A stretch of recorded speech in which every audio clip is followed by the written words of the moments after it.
On the day of my surgery, I stared at the door, waiting for Leo to come and sign the consent forms. I waited from dawn until noon. The doctor was growing impatient, but Leo never appeared. I never thought he would stand me up at such a critical moment. It wasn't until I saw his old flame, Stella, post on social media the two of them out having fun. Having completely forgotten about Met had a sense of clarity washed over me. I wasn't even surprised. My best friend, whom I'd called to sign for me, looked at me with pity. "Lily," she said, "let him go." I smiled faintly. All right. In that moment, I decided to stop loving him. It turned out the decision wasn't so hard to make. I had scheduled the surgery a week in advance, specifically choosing Leo's day off to accommodate his schedule. Last month, when Stella had a fever, Leo took a 7-day leave from work to run around and take care of her. I was furious, but he was unapologetic. "Lily, can you stop being so paranoid? Stella and I are just friends. What's wrong with me taking care of her when she's sick?" We gave each other the silent treatment for over half a month because of that.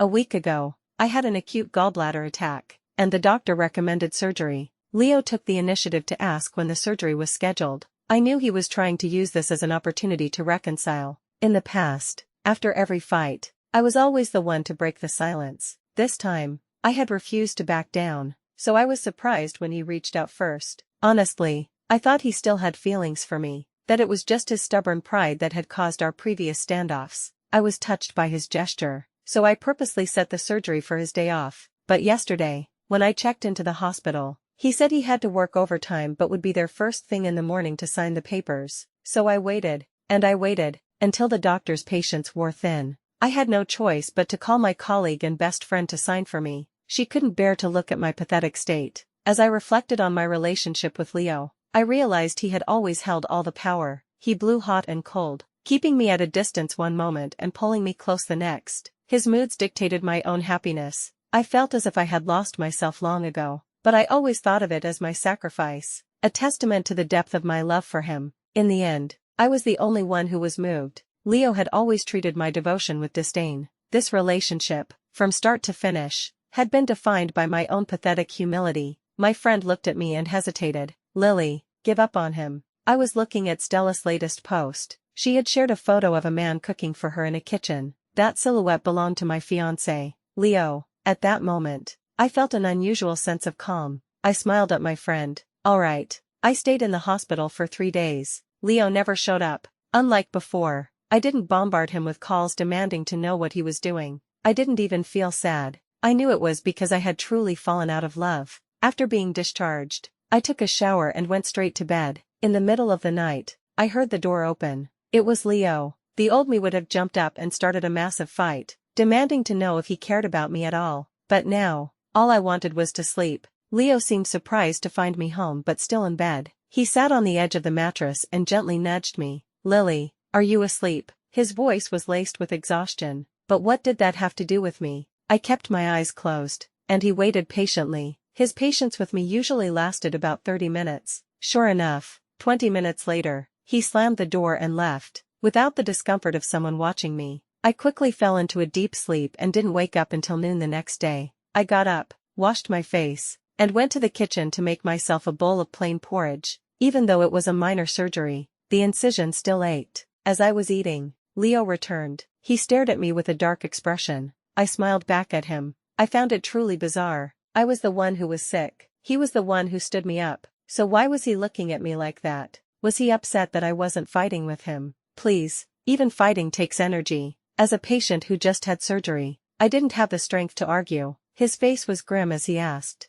"You're not even going to ask where I was?" I was surprised. "Weren't you taking care of Stella? I saw her post." He pressed on. "And you're not angry? Why should I be? You've told me many times that you and Stella are just friends." "I believe you." Leo's mouth opened, then closed again. What could he say? Whenever I had gotten upset about his closeness with Stella in the past, he would always dismiss me with an impatient tone. "We're just good friends." Why do you have to make it sound so dirty? Can't a man and a woman have a platonic friendship? Lily, can you stop being so cynical? I'm your fiancé. If you can't even trust me with this, is there any point in continuing this relationship? Later, as he and Stella grew even closer, he stopped bothering to explain at all. No matter how readied I was from arguing, he would just watch me lose my temper, then ignore me until I couldn't take it anymore and apologize to him. Then, depending on his mood, he would either lecture me or mock me, and the matter would be closed. Now that I wasn't fighting, and was even being understanding, why did he look so lost?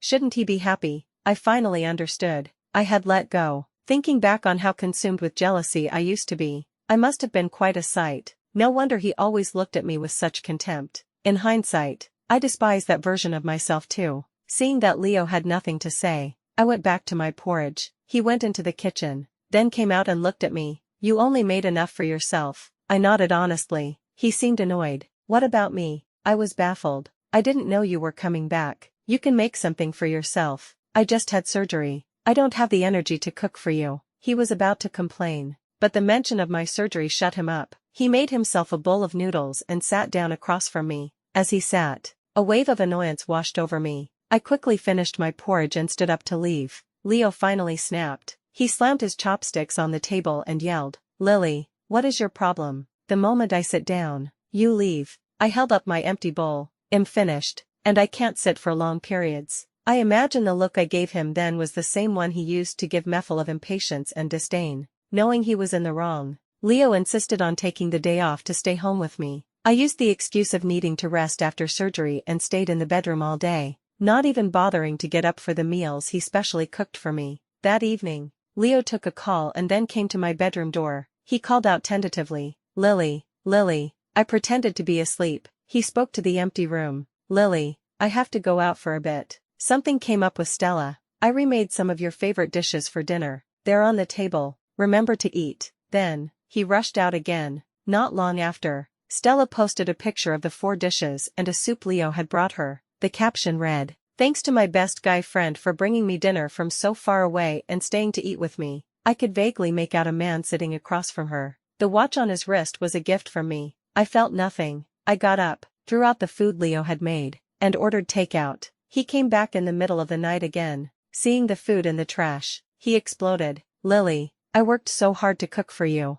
and you just threw it all away. What is the meaning of this?" I looked at him, exhausted. "Leo, can you please stop being so unreasonable? I just got out of the hospital. I'm weak. Can you just let me rest?" "Who's being unreasonable? You threw out my food. What was that about?" "Leo, I have a severe allergy to cilantro. Have you forgotten even that?" I asked him, my eyes cold and full of disappointment. He panicked. I continued, "So what was the meaning of putting cilantro in every single dish?" He tried to be tough. "I forgot." "Alright, don't be mad. You could have just said something. Why did you have to throw it out in secret?" I didn't want to say another word. I lay back down and went to sleep. Leo stared at me for a long time before quietly going to the other room. I turned over, comfortable, and let out a long sigh. A dreamless night. It was wonderful. Leo and I were giving each other the silent treatment again. In the past, I would have been miserable, trying to find ways to please him, just to see him smile. But now, I felt nothing. Not having to rack my brain to make him happy was a long-forgotten relief, and with him sleeping in the other room,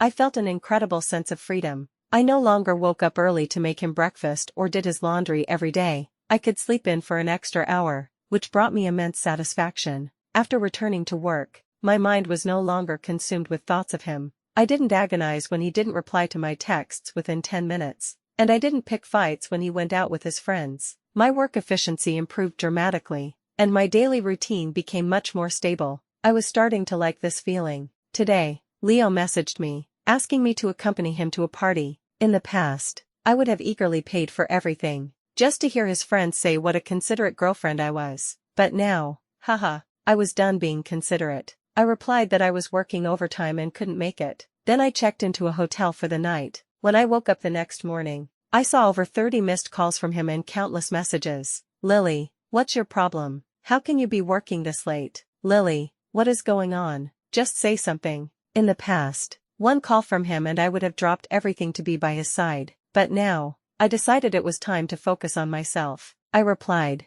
"Leo, I was exhausted last night. I worked very late." For the first time ever, he replied instantly, "Lily, who are you kidding? My friends were asking if we had a fight last night. The old you would have been there no matter what." I smiled at the message. Yes, the old me would have. But now, this was how it was going to be. I didn't reply again and got up to go to work. At the office, I learned that management was looking for someone to develop the business at a new branch in the neighboring province. The position came with a promotion and a raise. In all my years at the company, I had never been proactive, so my position had never changed. I had always revolved around Leo, putting my career on the back burner. Now, I wanted to change that. I went to the general manager's office, and soon, I had secured the transfer. I went home, packed my bags, and left for the neighboring province. That evening, Leo updated his social media. It was a photo of him alone, holding a wine glass against the backdrop of a beautiful seaside sunset. On his wrist was the ring I had given him last year.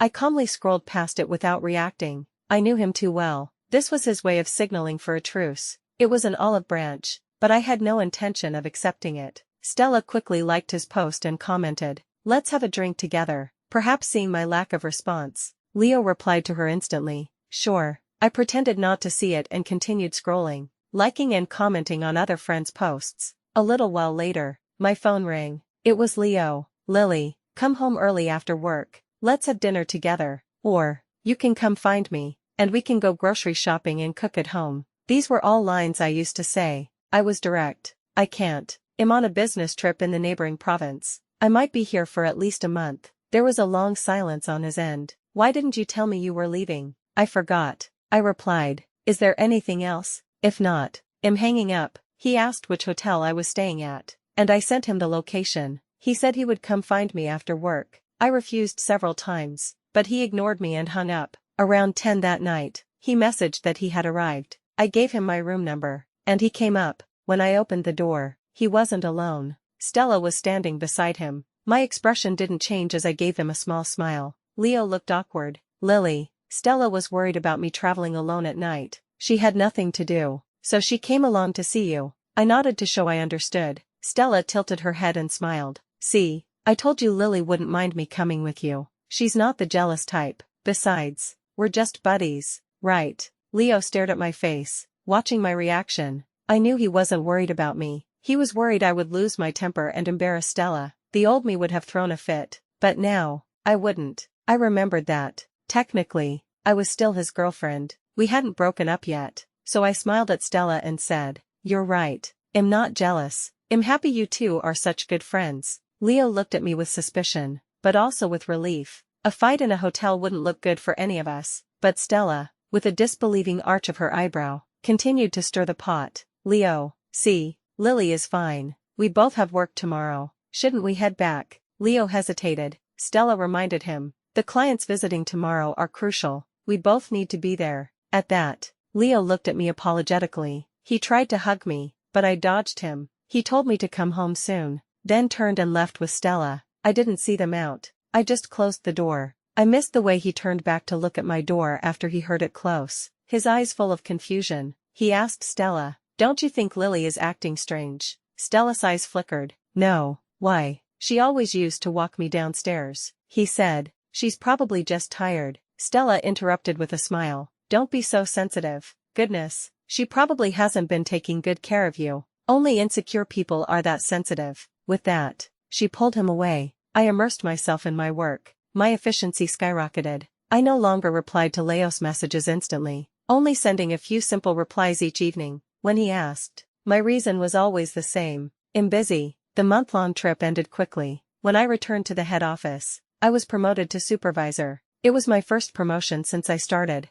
I was thrilled and invited my colleagues out to celebrate that night. They were all surprised. In the past, I had almost never joined their gatherings. When we arrived at the restaurant, I was surprised to see Leo there too. He was having dinner with his colleagues. They were teasing him, daring him and Stella to drink with their arms linked. I walked in just in time to see them, arms intertwined, tipping their heads back to drink. My colleagues, who had met Leo before, all turned to look at me. His colleagues, who also knew me, awkwardly pointed me out to him. He walked over. His face panicked. Stella called out loudly, "Lily, we were just playing truth or dare. Leo and I lost, so we had to do this. It's just a game. Don't take it to heart." I smiled faintly. "Why would I? It's just a drink. It's not like you two got married behind my back." Stella nudged Leo. "See, Lily doesn't mind. It's just a game. I'm sure she and her colleagues have played plenty of games too." I cut her off without a second thought. "I rarely go out with my colleagues. Stella, if you're going to slander me,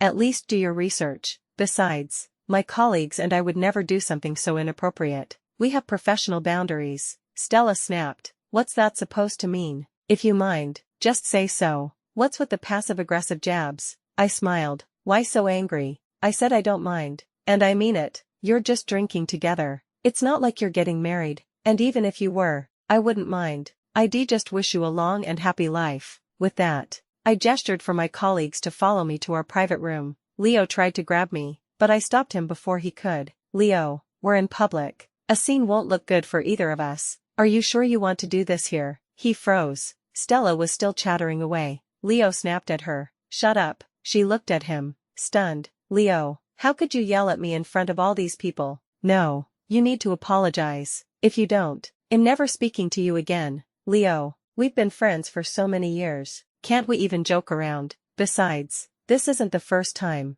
He roared. I told you to shut up. Didn't you hear me? Stella was speechless. While they were arguing, I slipped upstairs, leaving them behind. Leo called my name, but I pulled out my phone and pretended to be on a call. During the party, no one mentioned what had happened. I acted as if nothing was wrong and had a great time. When you don't spend all your time on one person, you realize how much more beautiful the world is. Leo messaged me. Lily, we're done here. I'm waiting for you downstairs. What time will you be finished? I didn't want my colleagues to see us together, so I replied, you don't have to. I won't be done for a while. You should go home. But he replied, I don't care how late it is. I'll wait. I rolled my eyes and suggested another round of drinks to my colleagues, who were about to leave. A few of them, sensing the situation, graciously stayed to keep me company. I dragged it out as long as I could before finally ending the party. When we went downstairs, Leo was there, just as he said he would be. My colleagues awkwardly greeted him. He casually wrapped an arm around my waist. My skin crawled. That same hand had just been around Stella. I moved away. After my colleagues left, I spoke. All right, they're gone. You can stop pretending now. For once, he didn't get angry. He explained the situation with the linked arm drink again. Lily, it was just my colleagues messing around. I yelled at them afterward. It won't happen again. I nodded, just wanting to go home and rest. I didn't care anymore. In the taxi, I looked at Leo, who had fallen asleep, drunk. Time had been kind to him. He was still as handsome as ever. Even though I had decided to stop loving him, I had to admit he was an exceptional man. He had been since our school days. When we got together, all my roommates were jealous that I had landed the most handsome guy on campus. We were truly in love back then. I knew he had an old crush who had rejected him, but I never gave it much thought. That crush was Stella. I used to wonder how anyone could reject a guy as amazing as Leo, but I was glad she had, or else I would never have been with him. We graduated together, stayed in this city together, found jobs, and built a life. I loved him deeply. I even rented an apartment close to his work. He was considerate too. We bought a car together, and he let me drive it since my office was further away. I hadn't driven that car in a long time. Why? Because Stella had started working at his company. She lived even further away, and without even asking me, he lent her the car. He said she was a friend, and he should help her. Her commute on the subway was an hour and a half. I didn't say anything. My commute on the subway was also an hour and a half. Ever since Stella re-entered his life, our fights became more frequent. One call from her, and he would drop everything. He even stood me up on the day of my surgery. My heart had turned to stone. I no longer cared. As we neared home, Leo woke up. We went upstairs, and I went straight into the master bedroom, closing the door behind me. Surprisingly, he didn't argue. He went to the guest room. I slept soundly. The next morning, I was woken by the sound of Leo on the phone in the living room. It sounded like his parents were coming to visit. Honestly, we had never met each other's parents. I had tried to talk to him about marriage, and he had almost agreed, but then Stella appeared, and all our plans were put on hold. Meeting the parents, getting engaged, getting married, it all became a distant dream. He never brought it up again, and whenever I did, he would brush it off. I pulled out the wedding dress I had hidden in a corner. I had bought it secretly after testing the waters with him, but on the very day I brought it home, he went to the airport to pick up Stella. She joined his company, and from then on, everything changed. We started fighting constantly, giving each other the silent treatment, until my gallbladder surgery. He abandoned me to take care of a feverish Stella for 7 days. My heart was dead. I was finally awake. Looking at this dress now felt like a joke. I carelessly tossed it back into the corner. I went out, and before he could speak, I cut him off. Leo, my company is sending me on a last-minute business trip. It'll be about 2 weeks. He was stunned. Do you have to go? My parents are coming. I wanted to introduce you. I was nonchalant. There will be plenty of time to meet them. But a promotion opportunity can disappear in a flash. He didn't look happy. He must have remembered that this was what he had said to me when my parents were visiting. I was just returning his words to him now. I quickly packed my bags and moved into a hotel near my office. For the next few days, Leo was busy with his parents. He posted photos of them sightseeing and shopping. Always a grid of 9 pictures. Always smiling. Today at noon, he posted a photo of the 3 of them. I glanced at it and went to a nearby mall for lunch, but as fate would have it, as I walked into a restaurant, I saw Leo, his parents, and the person who was not in the photo, Stella. She saw me too and called out my name. Lily, you're back from your trip. Why didn't you say anything? Come on, let me introduce you. These are Leo's parents. You were away, so I had to play tour guide. I've been showing them around all week. Leo was worried you'd misunderstand, so he didn't let me post anything. I looked at Leo with a sarcastic smile. He was bright red, like a child caught in the act, trying to maintain his composure, his eyes pleading with me. Why would I make a scene in public? I just smiled at the 2 elders. Hello, Uncle and Auntie. I'm Leo's friend. My name is Lily. Hearing my introduction, Leo's face darkened even more, but Stella played dumb. Lily, aren't you Leo's girlfriend? Why would you say you're just a friend? Did you 2 break up? No way. If you broke up, isn't it a bit inappropriate for you to still be living together? I just smiled. Leo exploded, hissing at Stella to get lost. She gulped and said nothing. As I was about to leave, Leo suddenly looked at me. Lily, you weren't on a business trip, were you? You were just hiding from me. I sighed, deciding to be clear with him. Leo, we need to talk, but he cut me off. My parents are here. I don't want them to worry. Can we talk after they leave? I nodded and left, returning to the hotel. Since I had already taken the time off, I decided to find a new apartment. After all, I would be breaking up with him in a few days, and the old place was too far from my work. I got lucky and found a great place that afternoon. I signed the lease, planning to move in after the breakup. I started buying things for the new place, to make the move easier later, but days went by, and Leo didn't contact me. Had his parents not left yet? I couldn't rush him, so I waited patiently. Another 2 weeks passed. He was still saying his parents were in town, just occasionally sending me messages asking how I was, which I mostly ignored. Recently, the receptionist at work had been calling me every day to tell me my boyfriend had sent another lunchbox. Looking at the container, I decided it was time to go back. Dragging this out wouldn't solve anything. I knew he didn't want to break up, but I truly didn't love him anymore. I decided to have a serious talk with him. When I got back to the apartment, his parents were gone. Leo was sitting alone, drinking from a half-empty bottle of liquor. I sighed and cleaned up the messy apartment. He watched me nervously. When I was done,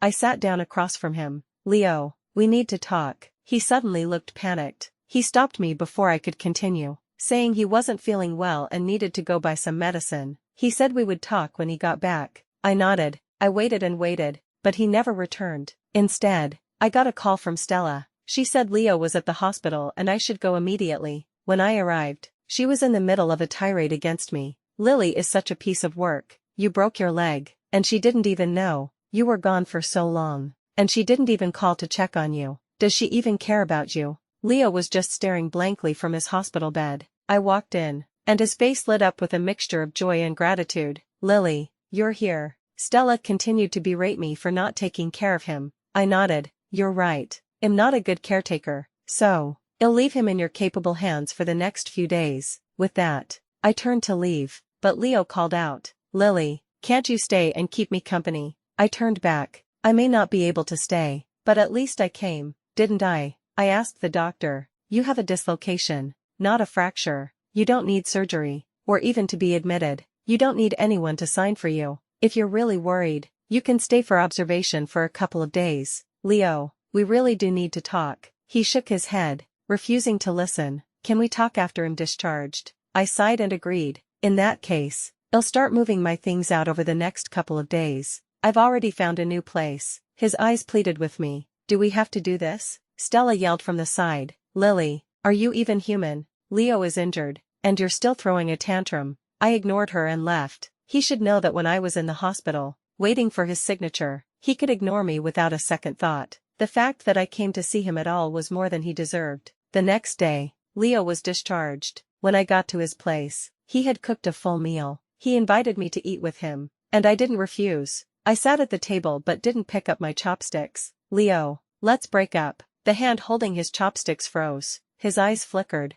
Why? Is it because I didn't show up for your surgery? I'm sorry, I've thought about it, and it was a terrible thing to do. It will never happen again. Lily, can you forgive me? His voice trembled. I was surprised. The cold, proud Leo was apologizing to me, but I was unmoved. A frozen river isn't formed in a single day. Leo, I don't love you anymore. Hearing this, he shot up from his chair. Impossible. How could you not love me? You were always the one to make up with me. You cooked my favorite foods. You did my laundry. And, this, he pulled out the wedding dress. You bought a wedding dress. You were going to marry me. How could you not love me? Weren't we going to meet our parents, get engaged, get married? How could you not love me anymore? You're just angry, right? Is it because of Stella? We're really just friends. Was I too lenient with her? I lent her the car. I was always there for her. I cared about her more than I cared about you. That's why you're angry, right? Lily, I'll stop. Can we just make up? Lily, you bought a wedding dress. How can you not love me anymore? I looked at the dress, took it from him, and went to the kitchen to get a pair of scissors. As he stared in shock, I cut it to shreds. The pristine white dress lay in pieces on the floor. I spoke. Leo, you see, you know what you did was wrong. So why did you do it? You know you cared about Stella more than you cared about me. Leo, just because something is by your side doesn't mean it will be there forever. Just like this dress, it can be shattered right before your eyes. Leo, let's break up. I don't love you, and I don't want you anymore. With that, I went to pack the last of my things. As I was packing, Leo sat on the sofa, lost in thought. Stella arrived. She was pulling a suitcase and announced loudly, Leo, I've come to stay with you. You have a spare room, right? Can I stay for a few days until I find a place? Wow, Leo, you cooked all this. Did you know I was coming? These are all my favorite dishes. Well, don't mind if I do.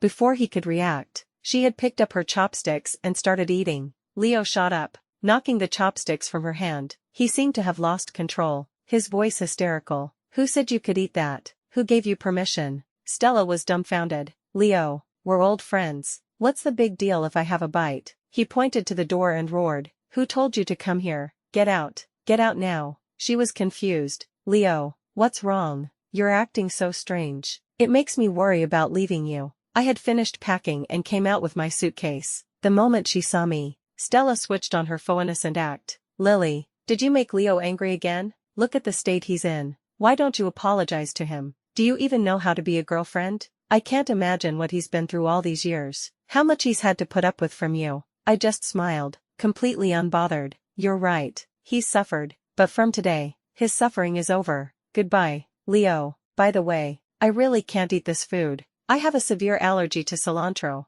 something you never cared to remember. I walked out with my suitcase. Behind me, I heard Leo screaming at Stella to get out. I had finally ended this draining relationship. Looking up at the sky, it seemed so much brighter. The company sent me to the branch office again, this time for 6 months. When I returned to the head office, the receptionist handed me a package. I opened it. Inside was the wedding dress I had thrown away, now perfectly mended. There was also a letter. Lily, I fixed the dress. Can we start over? The receptionist told me that Leo had been waiting outside for me every day after work. Late into the night, that evening, I saw his car, and him standing beside it, right in front of him. I threw the wedding dress into a trash can and walked away. Behind me, his face fell. See, letting go wasn't so hard after all.